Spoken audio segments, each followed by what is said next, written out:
Sabi po ng BCDA, hindi, alis na kayo dyan. Wala kayong karapatan. What do you tell them about the respect of the sanctity of contracts? So we're not just going to pull the plug on them in the middle of the game. Yeah, that's true.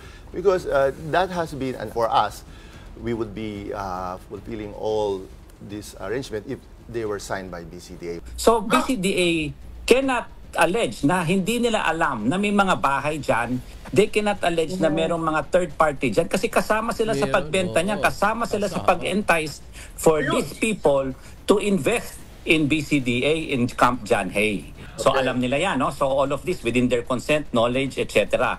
They also own properties there. Ibig sabihin, all this time na naglilis sila, pinapalis din nila at binigyan din nila ng authority ang Camp John Hay to sell these properties to third parties. Ngayon babawiin nila. Parang ano yan? Ano ba yan? Parang lastiko? Parang touch move? Bawi-bawi? Walang ganyan, di ba? Kanila po lifetime savings. Inilagay nila dyan. At bababuyin lang ng ganyan ng BCDA. Wala nang titirhan yung ibang tao dito, sir. BCDA, a legacy of injustice.